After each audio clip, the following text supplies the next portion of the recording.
আসসালামু আলাইকুম। প্রিয় ছাত্রছাত্রীরা কেমন আছো সবাই? আশা করি ভালো আছো। তোমাদের সাথে আমার জেনারেল ভাইরোলজি ক্লাস হয়েছিল। কেমন লেগেছে তোমরা জানাও নাই তো? তোমরা জানাবে তোমাদের কাছে ক্লাসটা কেমন লাগলো? জেনারেল ভাইরোলজির পরে আমাদের সাথে তোমাদের আজকের ক্লাসটা হলো হার্পিস ফ্যামিলি নিয়ে ভাইরাস। হার্পিস ফ্যামিলি এটা নিয়ে আমরা কথা বলবো ইনশাআল্লাহ। তো হার্পিস ফ্যামিলিতে আছে হার্পিস সিমপ্লেক্স ভাইরাস গুলি, অনেকগুলি ভাইরাস আছে। তোমরা মনে হয় এটা সম্পর্কে জানো। হ্যাঁ, প্রথমে তোমাদেরকে যে কোশ্চেনটা জানতে হবে সেটা হচ্ছে যে হার্পিস ফ্যামিলির ক্যারেক্টার গুলি জানতে হবে। হার্পিস ফ্যামিলির ক্যারেক্টার গুলি জানতে হবে। তো ক্যারেক্টার গুলি যদি আমরা দেখি, যে ডবল স্ট্র্যান্ডেড ডিএনএ ভাইরাস, এটা তোমরা এমনি জানো। Double stranded DNA virus, envelope,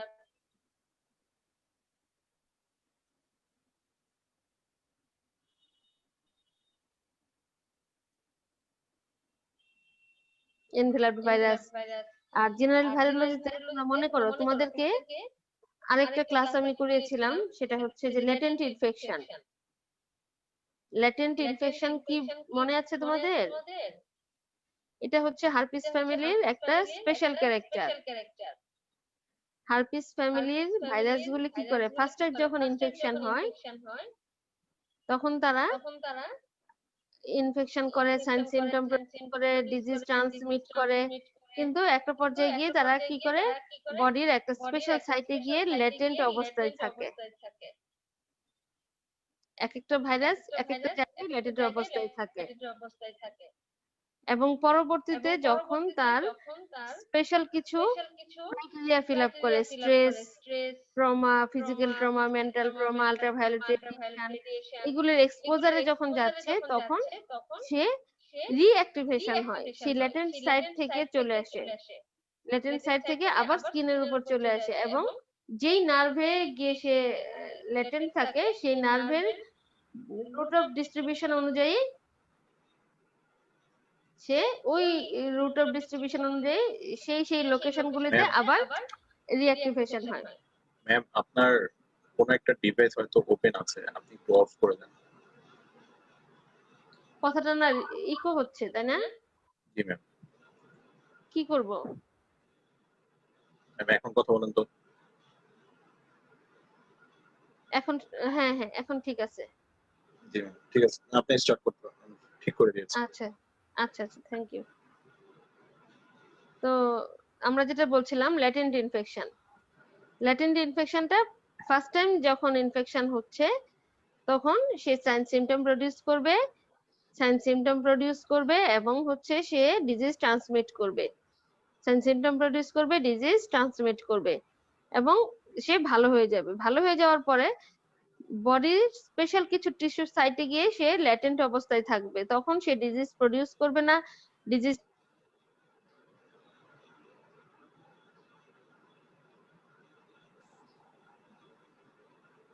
কোনো কিছুই সে করতে পারবে না।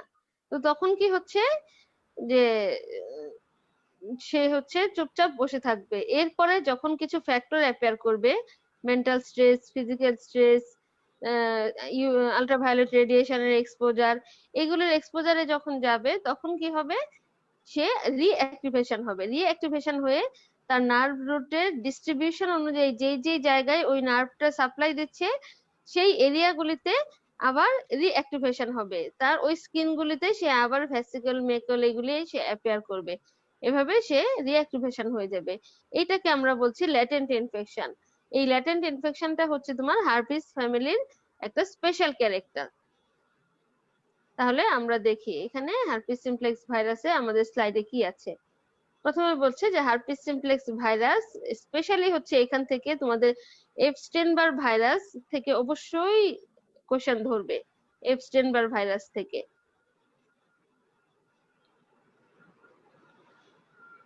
জেনারেল প্রপার্টিজ গুলো যদি আমরা দেখি, প্রথমে হচ্ছে এটা কি ডিএনএ ভাইরাস এবং double stranded. Double stranded DNA virus. এরপরে এটা কি ভাইরাস? এটা হচ্ছে এনভেলাপড ভাইরাস। এটা আমরা জানি, তাই না? এবং আমাদের মনে আছে এনভেলাপড ভাইরাসগুলো কোন রুটে ট্রান্সমিশন হয়? এনভেলাপড ভাইরাসগুলি আমরা বলেছিলাম ক্লোজ কন্টাক্টে ট্রান্সমিশন হয়। Close contact, close contact means sexual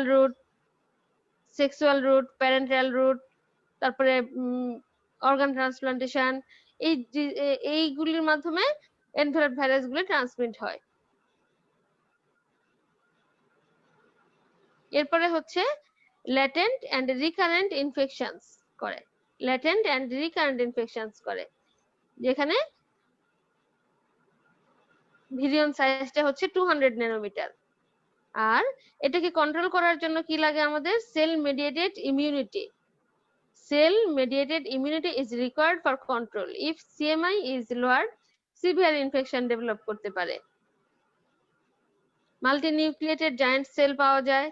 আর এখানে আমরা জেনারেল ভাইরোলজিতে পড়ে এসেছিলাম যে এখানে কিন্তু ইনক্লুশন বডি পাওয়া যায়। এখানে মাইক্রোস্কোপিক লাইট মাইক্রোস্কোপে আমরা ইনক্লুশন বডি দেখে ডায়াগনোসিস করতে পারি। তাহলে এখানে জেনারেল প্রপার্টিজ গুলি স্পেশালি কি কি হলো?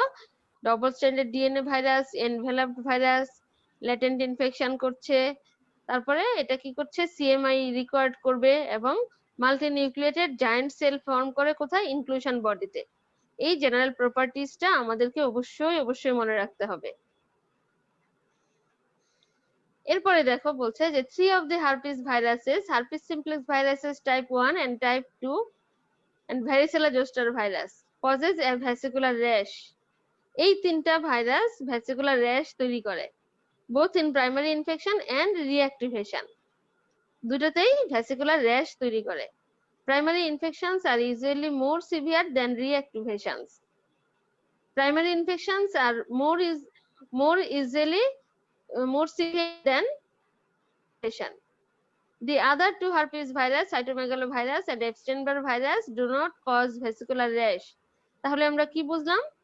যে herpes simplex type 1, type 2 এবং varicella zoster এই তিনটাতে স্কিন র্যাশ অ্যাপিয়ার করে, স্কিনে ভ্যাসিকুলার র্যাশ অ্যাপিয়ার করে।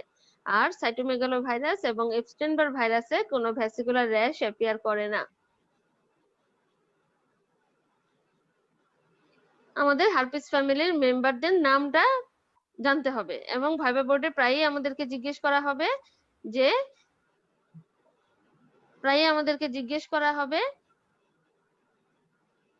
হার্পিস ফ্যামিলির ভাইরাসগুলির নাম কি। তো আমরা যদি বলি, খুব সহজভাবে বলা যায় হার্পিস সিমপ্লেক্স ভাইরাস 1,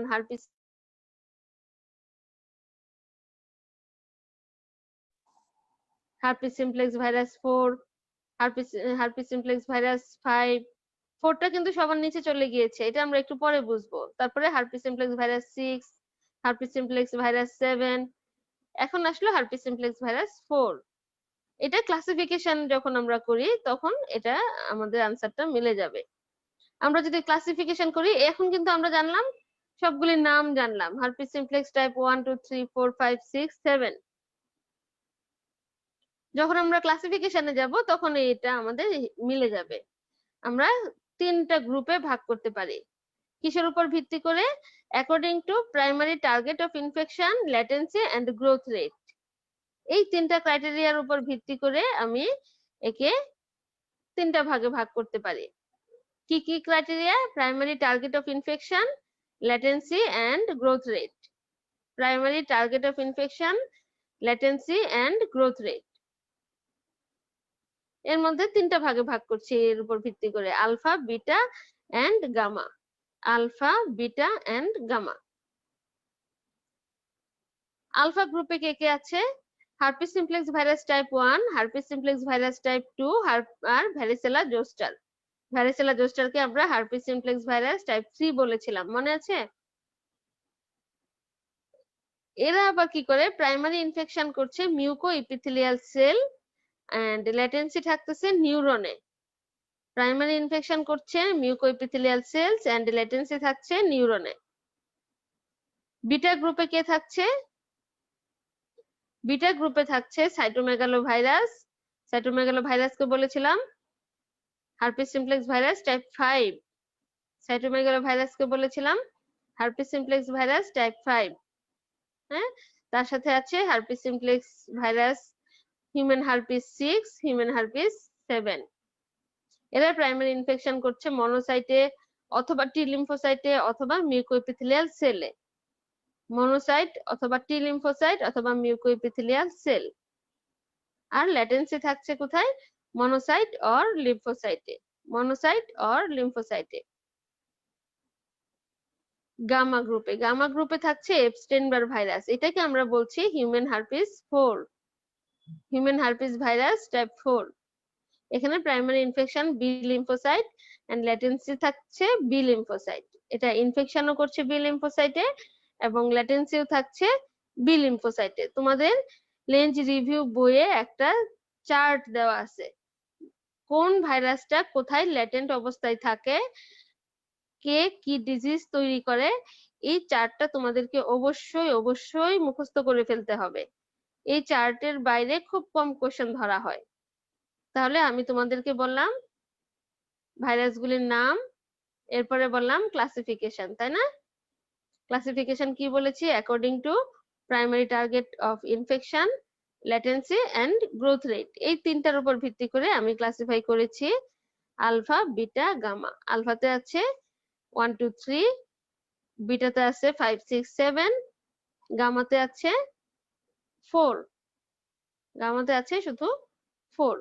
4 এর আরেকটা নাম হচ্ছে এপস্টেইন-বার ভাইরাস, 5 এর আরেকটা নাম হচ্ছে সাইটোমেগালো ভাইরাস, আর 3 এর আরেকটা নাম হচ্ছে ভ্যারিসেলা জোস্টার ভাইরাস। মনে থাকবে?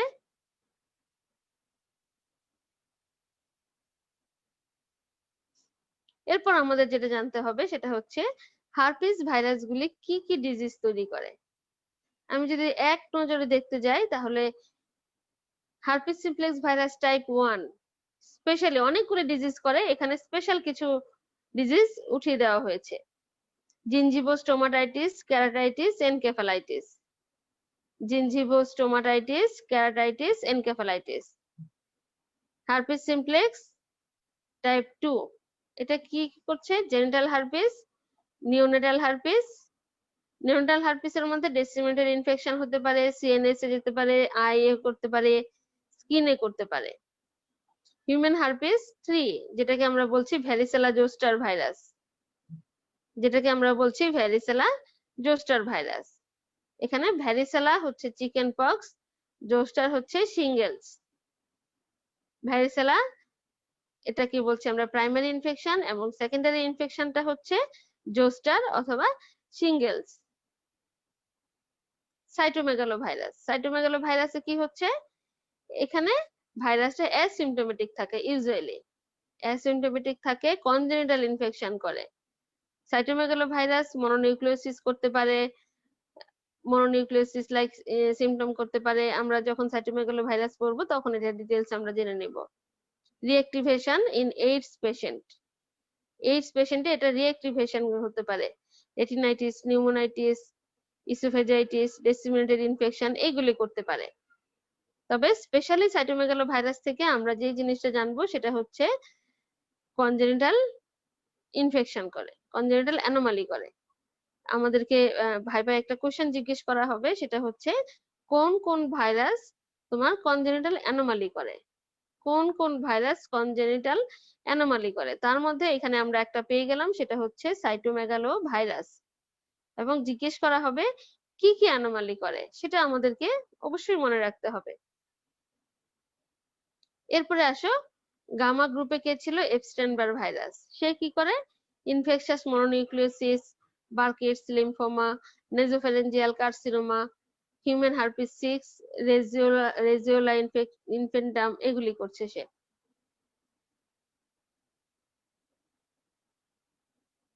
As a whole herpes family lab ডায়াগনোসিসটা যদি আমরা দেখি কিরকম দেখবো?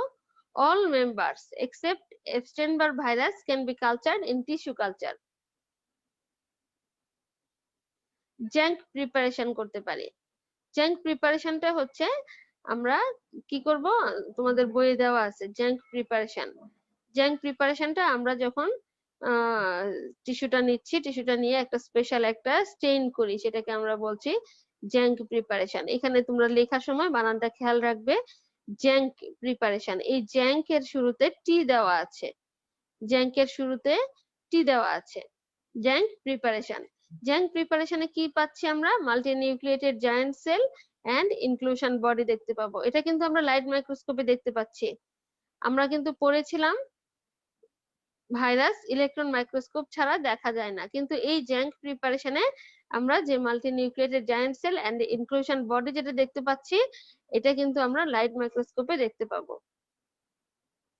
এরপরে পলিমারেজ চেইন রিঅ্যাকশন করতে পারি। এছাড়া সেরোলজিক্যাল টেস্ট তো থাকবেই for antibody detection. Antibody detection করার জন্য সেরোলজিক্যাল টেস্ট আমরা ইজিলি করতে পারি।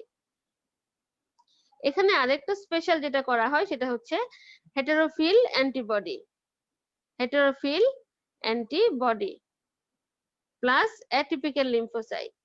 আমরা যখন সিবিসি করব, কমপ্লিট ব্লাড কাউন্ট করব, তখন আমরা অ্যাটিপিক্যাল লিম্ফোসাইট পাবো বেশি এবং হেটেরোফিল অ্যান্টিবডি পাবো।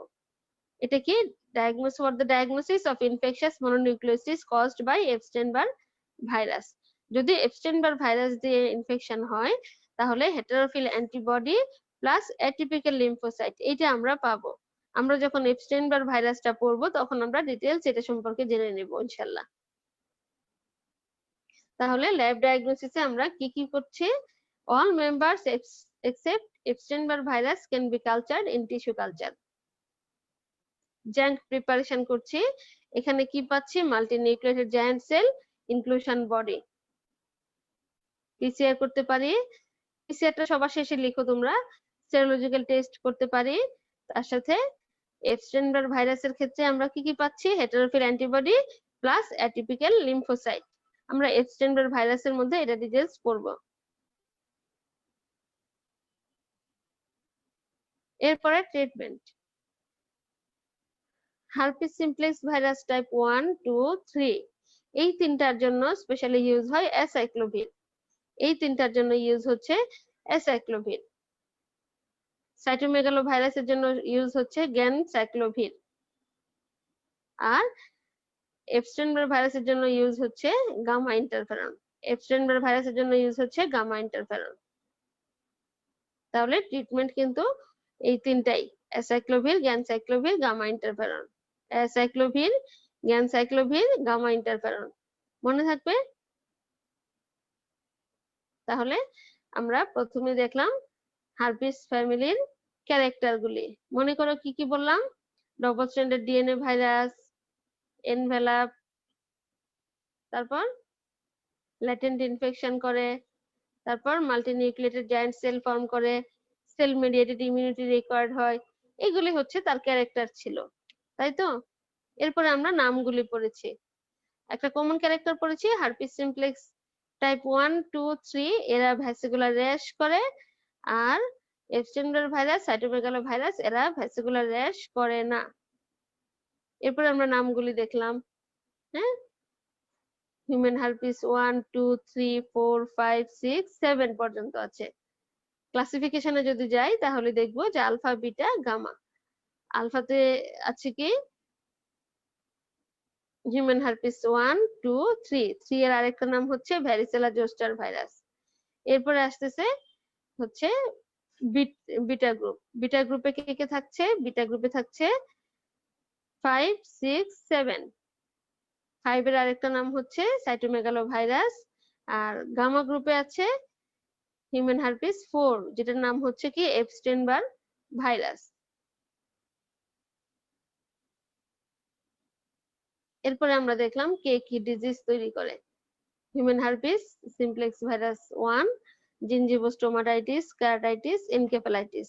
টাইপ 2 কি করছে? Genital herpes, neonatal herpes and disseminated infection করছে। ভ্যারিসেলা জোস্টার, ভ্যারিসেলা করছে, জোস্টার করছে। Cytomegalovirus asymptomatic congenital anomaly করে। Epstein Barr virus infectious mononucleosis, Burkitt's lymphoma, nasopharyngeal carcinoma. Human herpes 6 যেটা হচ্ছে রোজিওলা ইনফেন্টাম করে। এরপরে ল্যাব ডায়াগনোসিস দেখলাম কালচার, স্মিয়ার, সেরোলজি, পিসিআর আর heterophile antibody plus atypical lymphocyte. ট্রিটমেন্টে acyclovir, ganciclovir আর gamma interferon, এই তিনটা আমরা ট্রিটমেন্টে ইউজ করছি।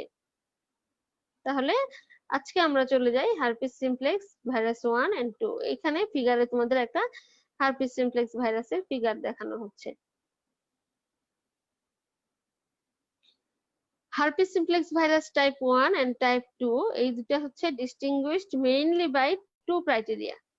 এই দুটাকে আলাদা করা যায় না, ইউজুয়ালি আলাদা করা যায় না, তবে স্পেশাল দুটা ক্রাইটেরিয়া দিয়ে আলাদা করা যায়। একটা হচ্ছে তার অ্যান্টিজেনিসিটি এন্ড 2 নাম্বার হচ্ছে লোকেশন অফ লেশনস। একটা হচ্ছে অ্যান্টিজেনিসিটি আর 2 নাম্বার হচ্ছে লোকেশন অফ লেশন। অ্যান্টিজেনিসিটি, দুজনের অ্যান্টিজেনিক প্রপার্টি আলাদা, দুজনের অ্যান্টিজেনিক প্রপার্টি আলাদা, যেটা আমরা সেরোলজি টেস্ট করে আইডেন্টিফাই করতে পারি।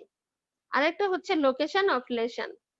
Lesions caused by human herpes virus 1 in general above the waist, whereas those caused by human herpes virus 2 are below the waist. এখানে আমাদের এই জিনিসটা খুব ভালোভাবে খেয়াল রাখতে হবে, সেটা হচ্ছে যে হার্পিস সিমপ্লেক্স ভাইরাস টাইপ 1 ওয়েস্টের উপরে করে ইনফেকশন এবং হার্পিস সিমপ্লেক্স ভাইরাস 2 যেটা সেটা হচ্ছে বিলো দা ওয়েস্টে করে, বিলো দা ওয়েস্টে করে।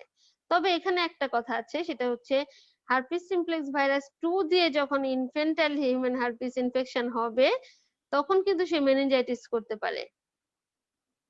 তো মেনিনজাইটিসের ক্ষেত্রে তখন যদি আমি ভাবি যেটা ওয়েস্টের উপরে না ওয়েস্টের নিচে, তখন কিন্তু সেটা চিন্তা করা যাবে না। আমাকে চিন্তা করতে হবে অরিজিনটা কোথায় থেকে আসছে, হিউম্যান হার্পিস 2 থেকে আসছে। Human herpes 2 below the waist, এটা জেনিটাল কন্টাক্টে এটা ট্রান্সমিট হয়েছে। যখন ডেলিভারি হচ্ছে, নরমাল ভ্যাজাইনাল ডেলিভারি, তখনই কিন্তু হিউম্যান হার্পিস 2 টা ট্রান্সমিট হয়ে যাচ্ছে।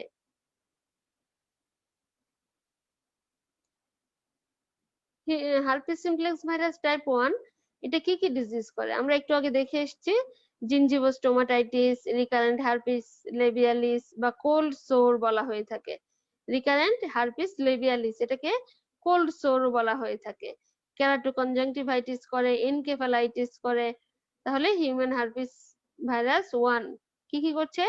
জিনজিভোস্টোমাটাইটিস, recurrent herpes labialis, keratoconjunctivitis and encephalitis. Herpes simplex virus 2 এটা কি করছে? এটা করছে genital herpes, neonatal herpes and aseptic meningitis. Genital herpes, neonatal herpes and aseptic meningitis. Genital হার্পিসটা স্পেশালি, এবং এটা ট্রান্সমিট হচ্ছে কিভাবে? সেক্সুয়াল রুটে। সেক্সুয়াল রুটে ট্রান্সমিট হচ্ছে। আরেকটা ট্রান্সমিট হচ্ছে যখন নরমাল ভ্যাজাইনাল ডেলিভারি হয় তখন মা থেকে বাচ্চাতে ট্রান্সমিট হতে পারে। এটা হচ্ছে হার্পিস সিমপ্লেক্স ভাইরাস 2। এর ইম্পর্টেন্ট প্রপার্টিজ কি আছে বললো এখানে? দেখো এখানে বলছে herpes simplex virus type 1, herpes simplex virus type 2 are structurally and morphologically indistinguishable. Structurally, morphologically দুইটাকে আলাদা করা যাচ্ছে না। Structurally এবং morphologically দুটাকে আলাদা করা যাচ্ছে না। They can however be differentiated by restriction endonucleases properties of their genome DNA and by type specific monoclonal antisera. আমরা একটু আগে যেটা পড়ে আসলাম ওই কথাটাই আমরা এখানে আবার ঘুরিয়ে পেঁচিয়ে বললো। সেটা হচ্ছে কি দুই ভাবে ডিফারেন্সিয়েট করতে পারি, একটা হচ্ছে অ্যান্টিজেনিসিটি আর একটা হচ্ছে সাইট অফ লোকেশন। অ্যান্টিজেনিসিটি দুজনের অ্যান্টিজেনিক প্রপার্টিজ আলাদা, আর site of location herpes simplex virus type 1 এটা অ্যাটাক করে ওয়েস্টের উপরে, হার্পিস সিমপ্লেক্স ভাইরাস 2 এটা অ্যাটাক করে ওয়েস্টের নিচে। Humans are the natural host of both human herpes type 1 and human herpes type 2. দেখো এখানে একটা ফিগারে দেখা যাচ্ছে হার্পিস লেবিয়ালিসের একটা ছোট্ট ফিগার। তোমরা খেয়াল করে থাকবা পরীক্ষার আগে দিয়ে, পরীক্ষার মধ্যে আমরা খুব মেন্টাল স্ট্রেসে থাকি তাই না? বিশেষ করে মেডিকেল স্টুডেন্ট যারা প্রচন্ড স্ট্রেসের মধ্যে দিয়ে পার করতে হয়, তখন পরীক্ষার আগের দিন তুমি ভালো ছিলা, পরের দিন সকালে উঠে পরীক্ষার হলে যাবা, উঠে দেখতেছো ঘুম থেকে ঠোঁটের কোনায় কিছু একটা হয়ে আছে, কেমন লাগছে? এটাই হচ্ছে আমাদের হার্পিস লেবিয়ালিস। আমাদের কখনো কোনো অবস্থায় ছোটবেলায় ভেরিসেলা হিউম্যান হারপিস অ্যাটাক হয়ে গিয়েছিল এবং সেই ল্যাটেন্ট অবস্থায় আমার ভিতরে রয়ে গিয়েছে। রয়ে যাওয়ার পরে যখনই আমি মেন্টাল স্ট্রেসের মধ্যে পড়ে গেলাম, তখনই সে রিঅ্যাক্টিভেশন হয়ে ওই নার্ভ রুটের ডিস্ট্রিবিউশন অনুযায়ী আবার অ্যাটাক করলো। সেটা হচ্ছে হারপিস লেবিয়ালিস। এখানে ফিগারে হারপিস লেবিয়ালিস এর একটা ফিগার দেখানো যাচ্ছে।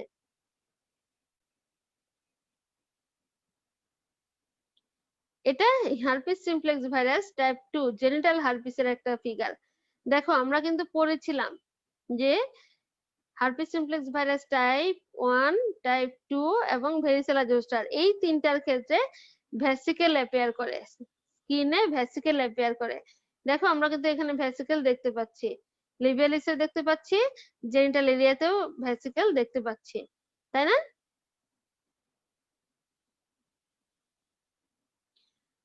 হারপিস সিমপ্লেক্স ভাইরাসের হোস্ট কে কে আছে? হারপিস সিমপ্লেক্স ভাইরাসের হোস্ট কে কে আছে? 1 নম্বরে হোস্ট হচ্ছে হিউম্যান, প্রথম হোস্ট হচ্ছে হিউম্যান। এরপরে হচ্ছে সিমিয়ান্স, সিমিয়ান্স এরাও কিন্তু হারপিস সিমপ্লেক্স ভাইরাসের হোস্ট। এরপরে হচ্ছে ক্যাটেল, ক্যাটেল এরাও হিউম্যান হারপিস এর হোস্ট। এরপরে হচ্ছে ক্যাট, ক্যাট হারপিস সিমপ্লেক্স ভাইরাসের হোস্ট হিসেবে কাজ করে। চিকেন, চিকেন কিন্তু হারপিস সিমপ্লেক্স ভাইরাসের হোস্ট হিসেবে কাজ করে।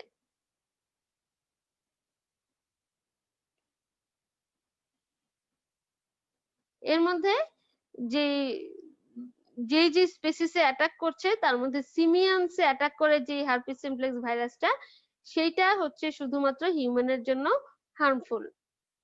সিমিয়ানে অ্যাটাক করে যে হিউম্যান হারপিসটা, সেটা হচ্ছে হিউম্যানের জন্য হার্মফুল। তাহলে হোস্ট কি কি বললাম?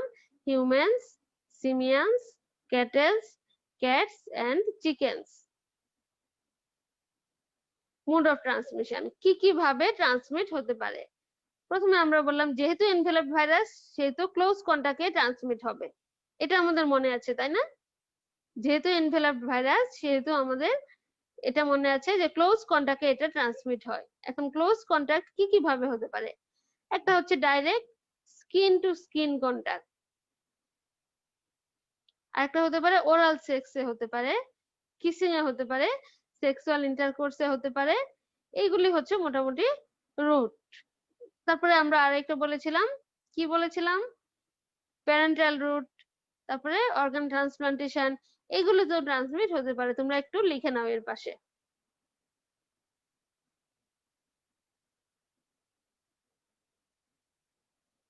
হারপিস সিমপ্লেক্স ভাইরাস টাইপ 1 এ কি কি সিমটম থাকতে পারে? সিমটম গুলো যদি আমরা দেখি, মাউথ সোর, জেনিটাল লেশন, হ্যাঁ হারপিস সিমপ্লেক্স ভাইরাস টাইপ 1 2 এর ক্ষেত্রে বলা হচ্ছে মাউথ সোর হতে পারে, জেনিটাল লেশন হতে পারে, হ্যাঁ তারপরে ব্লিস্টার এন্ড আলসার হতে পারে, হ্যাঁ ফিভার, ব্লিস্টার হতে পারে, ফিভার হতে পারে, এনলার্জমেন্ট অফ লিম্ফ নোড, এই সবগুলোই কিন্তু হতে পারে।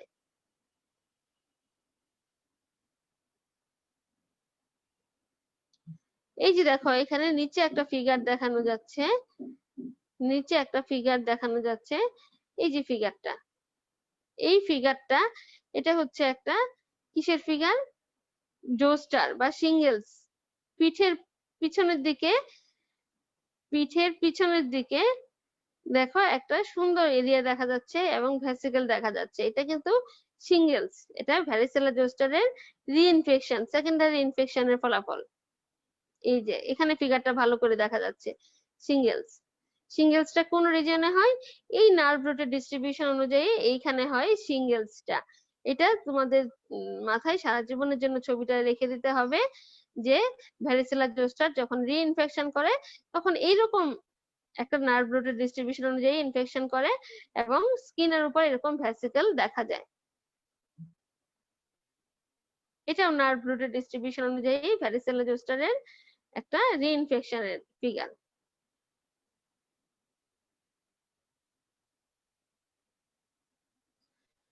প্যাথোজেনেসিসটা কিভাবে হচ্ছে দেখো, এখানে বলছে যে initial vesicular lesions occur in the mouth or in the face. The virus then travels up the axon and become latent in sensory ganglia. First time স্কিনে অ্যাপিয়ার করলো, ইনফেকশন হলো, তারপরে সে নার্ভ রুটে গ্যাংলিয়াতে চলে গেল, ওখানে গিয়ে ল্যাটেন্ট অবস্থায় বসে থাকলো। Recurrency occur in skin innervated by affected sensory nerve and are induced by fever, sunlight, stress. Dissemination to internal organs occurs in patients with depressed cell-mediated immunity and life-threatening consequences. আমরা আগেও বলে এসেছি, যদি তার sell mediated immunity ভালো না থাকে তাহলে ডিসেমিনেটেড ইনফেকশন হয়ে যাবে এবং লাইফ থ্রেটেনিং কন্ডিশনগুলো অ্যাপিয়ার করে যাবে।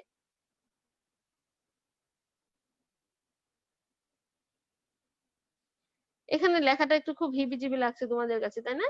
এখানে বলছে যে ভাইরাস রেপ্লিকেটস করবে স্কিনে অথবা মিউকাস মেমব্রেনে। মিউকাস মেমব্রেনে যখন অ্যাটাক করবে ইনিশিয়াল সাইটে, তখন কি করবে, ইনফেকশন ভালো হয়ে যাওয়ার পরে সে মাইগ্রেট করবে তার নিউরনে এবং সেন্সরি গ্যাংলিয়ন যে আছে সেখানে গিয়ে সে ল্যাটেন্ট অবস্থায় থাকবে। সেরকম ভাবে হার্পিস সিমপ্লেক্স ভাইরাস টাইপ 1 যেটা, সেটা ল্যাটেন্ট থাকে ট্রাইজেমিনাল গ্যাংলিয়নে, এবং হার্পিস সিমপ্লেক্স টাইপ 2 যেটা, সে ল্যাটেন্ট থাকে লাম্বার এন্ড স্যাক্রাল গ্যাংলিয়াতে। এই দুটো গ্যাংলিয়াতে সে গিয়ে ল্যাটেন্ট অবস্থায় থাকে। এরপরে যখন Sunlight, hormonal change, trauma, stress, fever এগুলি অ্যাপিয়ার করে, তখন সে কি করে, আবার মাইগ্রেট করে ওই নিউরনের যে নার্ভ ডিস্ট্রিবিউশন অনুযায়ী যে এরিয়াতে ডিস্ট্রিবিউট করে সেই রিজিয়ন গুলিতে আবার সে রিইনফেকশন করে। এটাকে আমরা বলছি latent infection. The typical skin lesion is a vesicle that contains serous fluid filled with virus particles and cell debris. এই যে ভেসিকেলের মধ্যে যে ফ্লুইডটা থাকে সেখানে কিন্তু প্রচুর পরিমাণে ভাইরাস থাকে, এবং এই ভেসিকেলটা যখন রাপচার হয়ে যাচ্ছে তখনই কিন্তু সেই ডিজিজটা ট্রান্সমিট করছে। এবং মাল্টিনিউক্লিয়েটেড জায়ান্ট সেলগুলা পাওয়া যাচ্ছে at the base of the lesion. At the base of the lesion থেকে নিয়ে যদি আমরা জ্যাঙ্ক স্মেয়ার করে দেখতে পাই, তাহলে দেখবো যে মাল্টিনিউক্লিয়েটেড জায়ান্ট সেল অ্যাপিয়ার করেছে। তাহলে প্যাথোজেনিসিটিটা কি হলো, সেটা হচ্ছে ভাইরাসটা রেপ্লিকেট করে স্কিনে, মিউকাস মেমব্রেনে, ইনিশিয়াল সাইট অফ ইনফেকশনে, সেখান থেকে চলে যাচ্ছে কোথায়, তার সেন্সরি গ্যাংলিয়নে। হিউম্যান হার্পিস টাইপ 1 টা চলে যাচ্ছে ট্রাইজেমিনাল গ্যাংলিয়াতে, 2 টা চলে যাচ্ছে লাম্বার এন্ড স্যাক্রাল রিজিয়নে। এরপরে যখন কিছু কন্ডিশন অ্যাপিয়ার করবে, Sunlight, hormonal change, trauma, stress, fever, তখন কি হবে, এটা মাইগ্রেট করে নিউরনের নার্ভ ডিস্ট্রিবিউশন অনুযায়ী যে রিজিয়নে সাপ্লাই দিচ্ছে সেই রিজিয়ন গুলিতে সে কি করছে, রেপ্লিকেট করছে এবং লেশন করছে এবং ভ্যাসিকেল অ্যাপিয়ার করছে। এই ভ্যাসিকেল গুলি যখন বার্স্ট হয়ে যাচ্ছে তখনই সে ডিজিজ ট্রান্সমিট করছে। তাহলে চিকেন পক্স যখন আমরা দেখি কোনো একটা পেশেন্টের, আমাদের স্কুলে বা কলেজে কোনো বন্ধু বান্ধবের, যখন দেখবো তার ভ্যাসিকেলটা একবারে স্কিন লেশনটা ভ্যাসিকেল হয়ে আছে, তখন কিন্তু ট্রান্সমিশন করার সম্ভাবনাটা সবচেয়ে বেশি। তখন কিন্তু ট্রান্সমিশন করার সম্ভাবনাটা সবচেয়ে বেশি।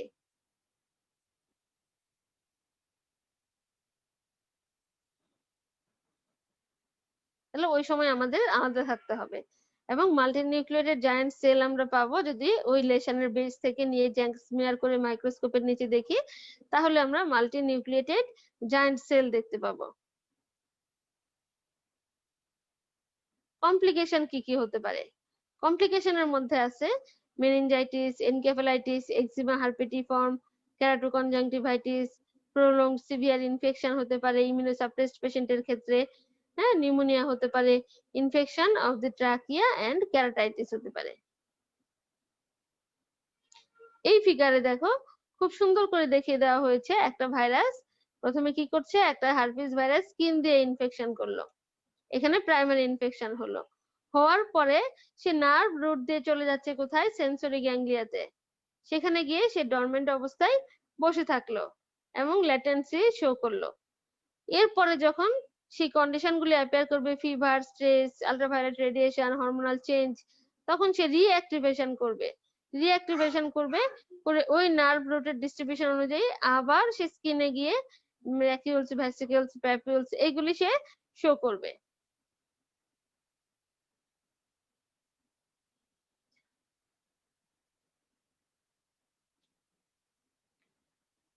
এখানে হার্পিস সিমপ্লেক্স ভাইরাস গুলি ডিস্ট্রয় হচ্ছে কিভাবে? ভাইরাসকে অ্যাটাক করে CD8 সেল, ভাইরাসকে অ্যাটাক করে CD8 সেল।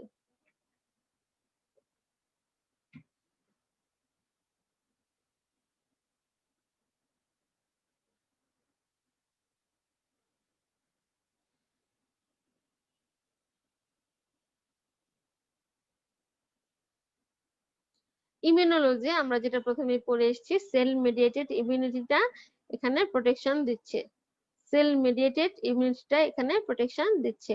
এবং দুই রকমের অ্যান্টিবডি তৈরি হয়, হার্পিস সিমপ্লেক্স ভাইরাস টাইপ 1 এবং টাইপ 2 দুইটার জন্য দুই রকমের অ্যান্টিবডি তৈরি হয়। তা ল্যাব ডায়াগনোসিসটা সেই আগের মতোই, কিন্তু virus causes cytopathic effect, it is identified by antibody neutralization or fluorescent antibody test, junk smear করা যায়, একটা প্রাইমারি টাইটার অফ অ্যান্টিবডিটা রাইজ করে যায়, এবং হার্পিস সিমপ্লেক্স ভাইরাস যে এনকেফালাইটিস করে এটা ডায়াগনোসিস করা যায় PCR করে। ট্রিটমেন্ট কি হচ্ছে? ট্রিটমেন্টটা হচ্ছে acyclovir for encephalitis and disseminated disease.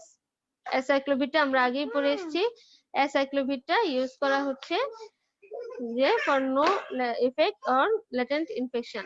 Acyclovir has no effect on the latent state of virus. Latent infection এ এটার কোনো কার্যকারিতা নেই। প্রিভেনশন কিভাবে করব? Recurrence can be prevented by avoiding the specific inciting agent.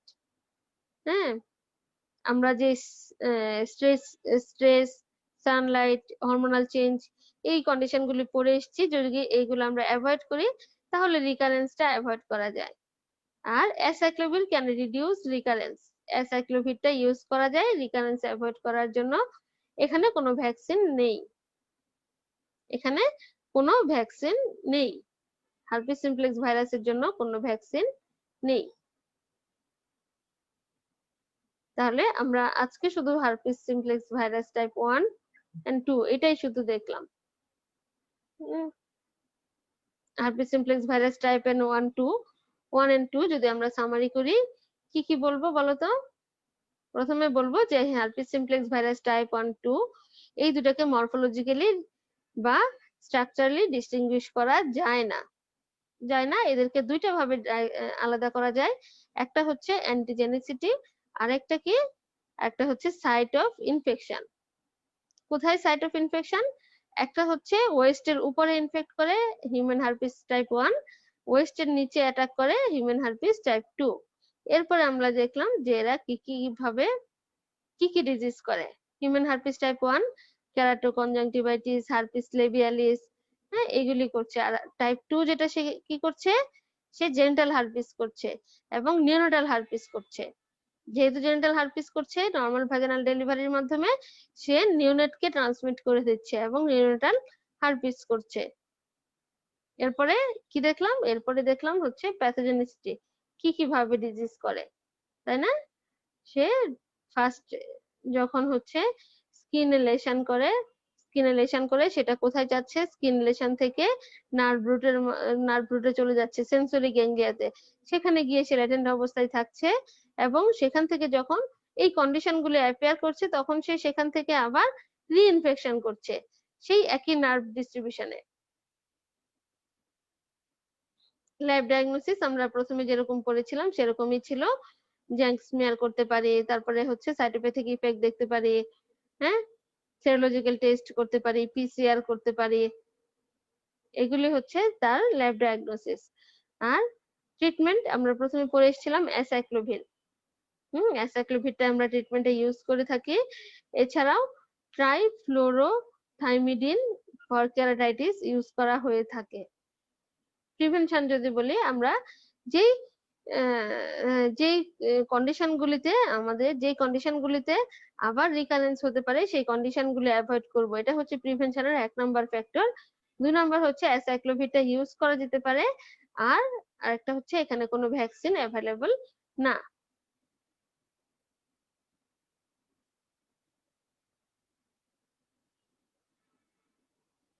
তাহলে প্রিয় ছাত্রছাত্রীরা, আজকে আমরা তোমাদের সামনে উপস্থাপন করলাম হার্পিস ফ্যামিলি ভাইরাসগুলি, হার্পিস ফ্যামিলির সব ভাইরাস আমরা আজকে একদিনে পড়ে শেষ করতে পারবো না, এটা অনেক বড়। আমরা প্রথমে জানলাম হার্পিস ফ্যামিলির ক্যারেক্টার, তারপরে জানলাম হার্পিস ফ্যামিলি কি কি ডিজিজ করে, হার্পিস ফ্যামিলির ভাইরাসের নামগুলি, ক্লাসিফিকেশন গুলি, কি কি ডিজিজ করার পরে ল্যাব ডায়াগনোসিস করলাম, ট্রিটমেন্ট করলাম। এরপরে আমরা দেখলাম যে হিউম্যান হার্পিস ভাইরাস টাইপ 1 এবং টাইপ 2 এই দুইটা কি কি ডিজিজ করে, কোন কোন কন্ডিশনে ডিজিজ করে, কোথায় ল্যাটেন্সি থাকে, এইটুকু সম্পর্কে আমরা একটু জেনে নিলাম। তাহলে আজকে আমাদের ক্লাস এই পর্যন্তই। আশা করি তোমরা বুঝতে পেরেছো। যদি কেউ বুঝতে না পারো তাহলে তোমরা অবশ্যই কোশ্চেন করবে। হ্যাঁ, অবশ্যই কোশ্চেন করবে এবং যাতে আমরা তোমাদের কোশ্চেনের আনসারটা দিতে পারি। আর তোমরা আজকেই সবাই বাসায় লেন্স রিভিউ যে বইটা আছে সেই বইটা থেকে তোমরা এই হার্পিস ফ্যামিলির চ্যাপ্টারটা পড়ে নিবে। তাহলে তোমাদের জন্য খুব সহজ হয়ে যাবে। আশা করি তোমরা বুঝতে পেরেছো। যদি আমার কথা বুঝতে না পারো তাহলে অবশ্যই তোমরা লিখে কমেন্টস করবে। সামনের দিন ইনশাল্লাহ আমরা পড়বো সাইটোমেগালো ভাইরাস এবং এপস্টেইন-বার ভাইরাস। ঠিক আছে, আসসালামু আলাইকুম, আজকে এই পর্যন্তই।